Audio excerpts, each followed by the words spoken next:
The Niners signed someone to their practice squad, Nick McCloud.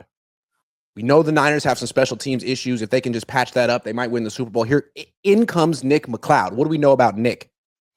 It's got a great name, Nick McCloud. You gotta love that. Yeah. Nick McCloud refused to take a pay cut with the Giants.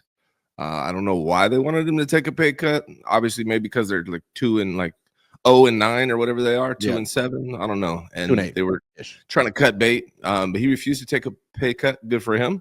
But they cut him, and the 49ers picked him up. He's a good corner, decent corner. Really what I think they picked him up for, though, more than anything, is that he's a really good special teams player. So that's a plus for the 49ers, who really could use some help on special teams. Yeah. And it's an admission that special teams is like a huge issue, although they don't need to acknowledge it. I mean, the Niners special teams unit could be the worst unit in the league. It's worse than any offense, worse than any defense. It's costing the 49ers points every game. It's like an incredible hurdle they have to climb every week to win. But Nick McCloud's here. Well, you know what's interesting about Nick McCloud, right? So he was drafted the same year Diamador Lenore.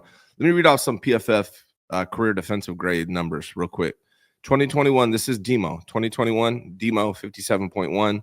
2022, 61. 2023, 75.8.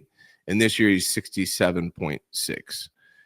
Nick McCloud, first year with the Bengals, 68.6. New York, 65.6. New York, 74.8. And then this year, 50. So he struggled this year for whatever reason. You could attribute to that the entire defense for the New York Giants, maybe. So they might have found a little diamond in the rough here. He's really not bad, 6'1", 190 pounds from Notre Dame. It might be actually a really good pickup, especially on special teams.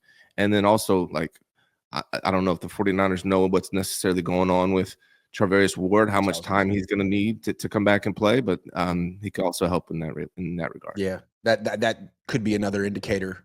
We don't really know what his timeline is. I don't know if they know what his timeline is. So maybe bringing in another corner gives them some flexibility, or gives Charvarius more time if he needs it. Also, Rock Ya-Sin played a little bit yesterday and immediately committed a penalty. So maybe they want to get a look at someone else as a backup corner. So this is an interesting move. Again, it's not like they were one player away and they got Nick McCloud.